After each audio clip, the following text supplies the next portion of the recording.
Hey, what's up guys? What's up YouTube? Welcome back to my channel, or welcome. This is your first visit. My name is Matt Samolski. I'm Matt the Car Guy. On this channel I do car reviews. I'm here at Hyundai of Lakewood, Florida with this 2022 Kona N-Line. Now the Kona has been redesigned for the 2022 model year, and today I'm going to take you on the tour of this vehicle. We're going to check out the exterior, interior, we're going to jump inside, play with some cool and interesting features of it, and finally I'm going to take you for a spin in it. So if you're ready, let's go.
So Kona has been available in the United States since 2018, and this is the first time it has been actually redesigned.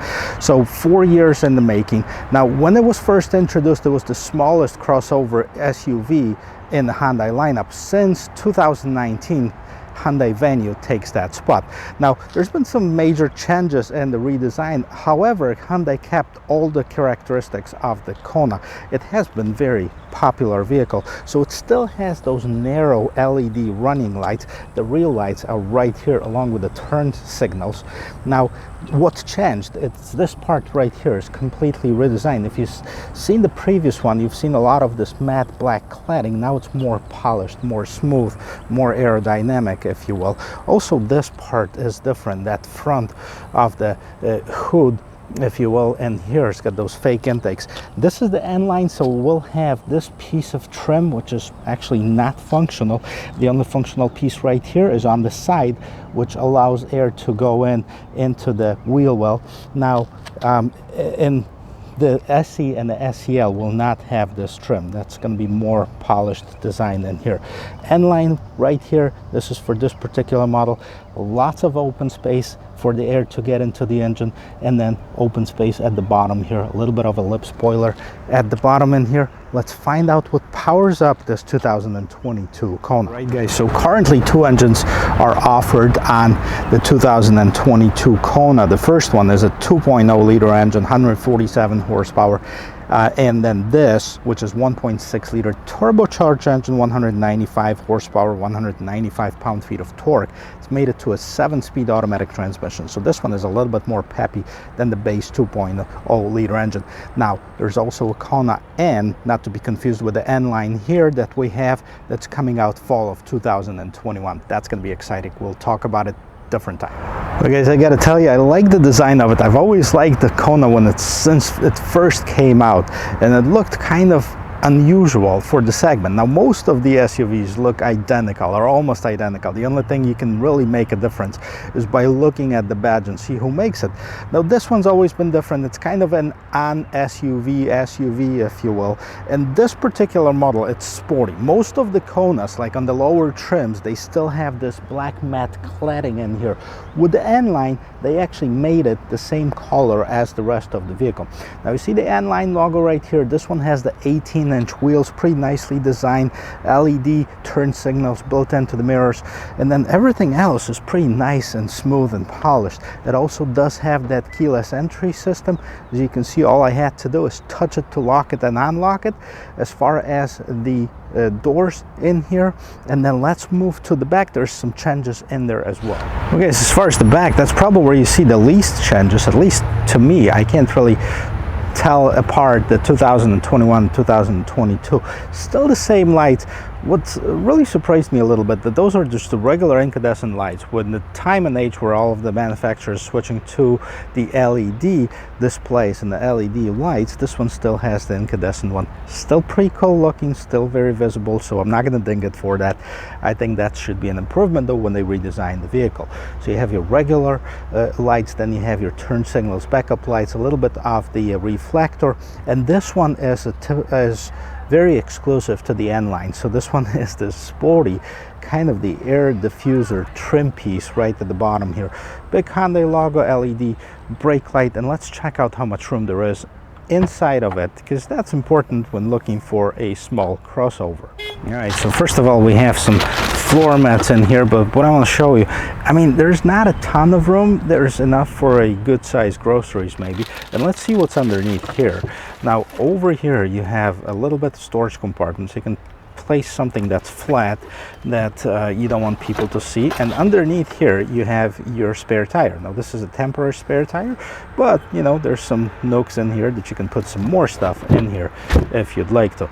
There's really nothing else in here, and the seats do fold down. As you can see, it's a 60-40 split, and you can really fold them down just basically pulling that lever right here and then pushing the seat to fall down, and that creates a lot more of a cargo space. So I just removed the cargo cover, and you can see how much room there is now with the seats folded down, or almost folded down, but you get the idea. So now you can certainly fit a lot more stuff in here. Well, let's talk about the back seat. Well, I gotta tell you, it's about this much room as in the Elantra, which is not a whole lot. However, it's easier to get in and out. And you know, my knees are touching the front seat. I adjusted it to my normal driving position, so I'd have to kind of spread them open in order not to hit it. I mean, for a basic small crossover, this is definitely in line with the rest of them. So, but you know, if you need something that's bigger, you certainly need to look at maybe a Tucson or maybe even a Santa Fe. As far as the interior, we're going to check that out in the front. All right, let's listen for this door shutting sound. It's pretty darn solid if you ask me. And let's check out this door in basic trim. Okay, lock on, lock, all the window controls. The seat is electric control, so this is a nice feature. You don't have to do it manually. And then on the left hand side of the steering wheel, you basically have your traction control, you have the hill descent assist, and then you have your dimmer for the instrument cluster. And let's check out the rest of it. All right, let's take a quick look at the interior of this 2022 Kona. As you can see, there's a lot of stuff going on in here. We'll start with the steering wheel. This is a sportier steering wheel, so you can see it's multifunction, but it's also like leather wrapped. It does have this contrast stitching. It also has the N line right here at the bottom, so it you know, you're sitting in a sportier vehicle. And it's multifunction. On this side right here, you basically have your volume control, you have your mode control as far as the radio, so you can set this up yourself.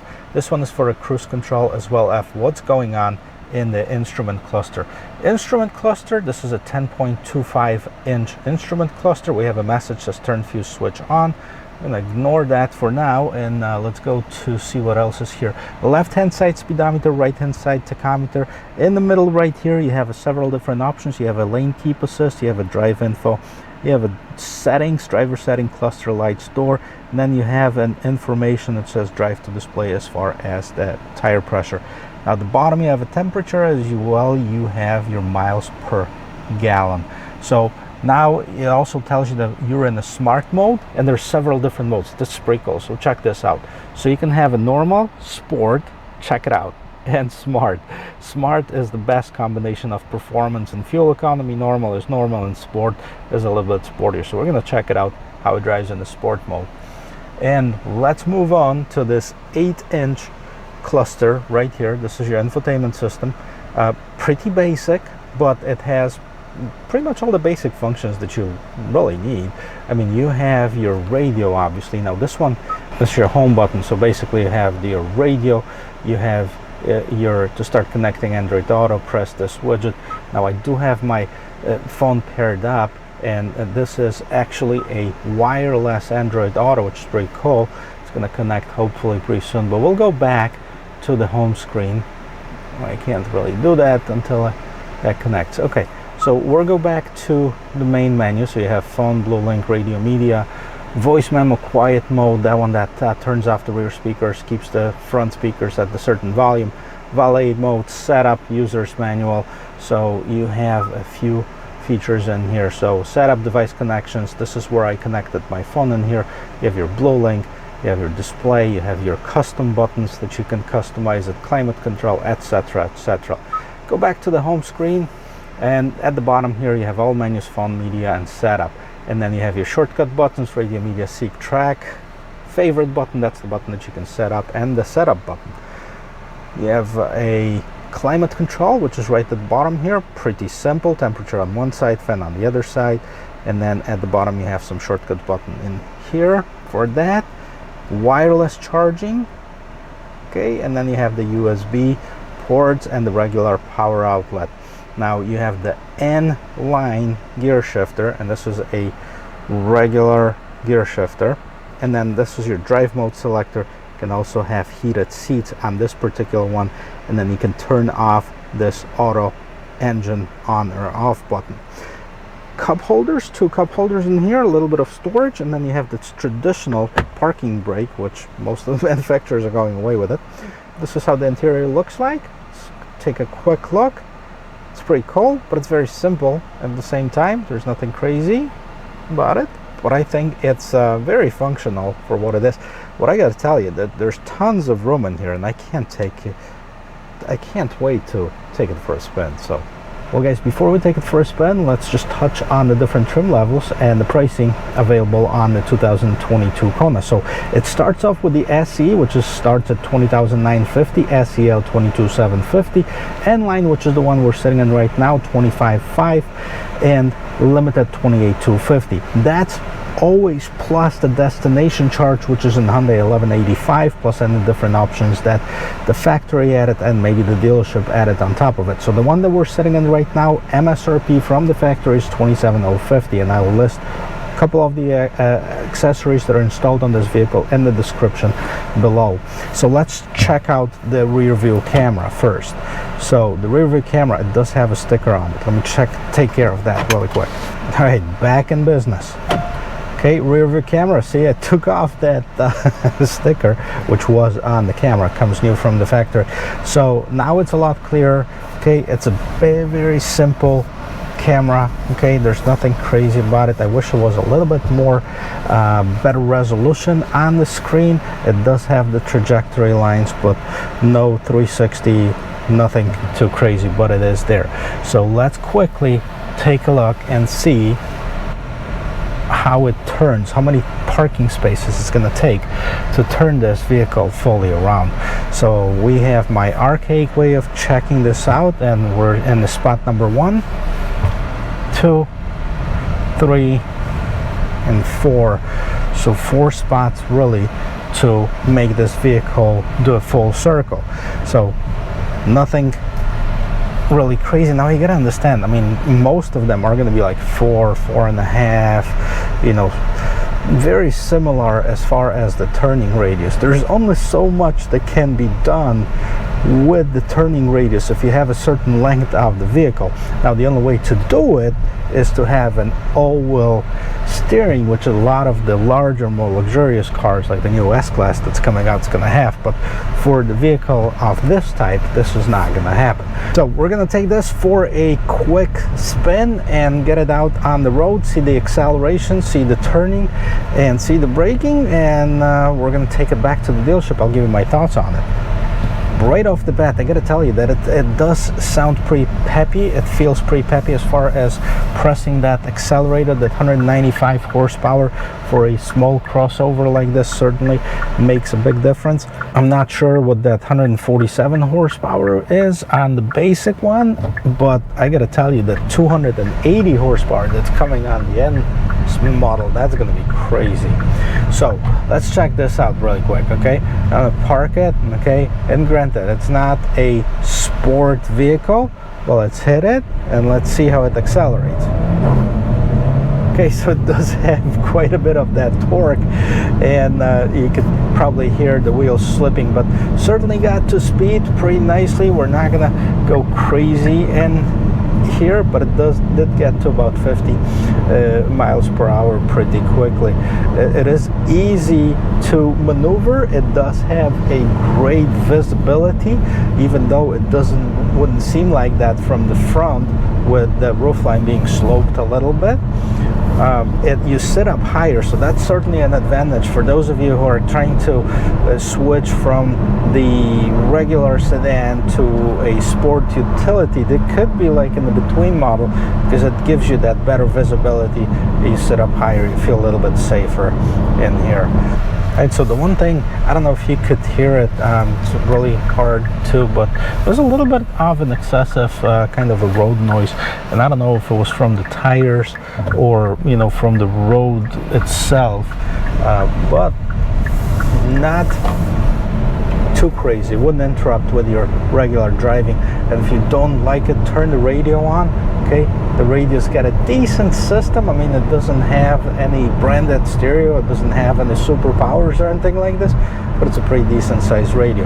So to sum it all up, here's what I like. The price point, you know, starting at $20,000 with the base SUV like this, even at $25,000 for the performance, if you will, model 195 horsepower, it's not a bad price point. In this warranty, it's got this best Hyundai warranty, 100,000 miles powertrain warranty, so you don't have to worry about, you know, that when buying the vehicle. So a lot of people buy that just for that reason. I don't blame them, you know, with the expenses, repairs that could be after the vehicle, you know, is out of the warranty. That's certainly a big consideration for a lot of people.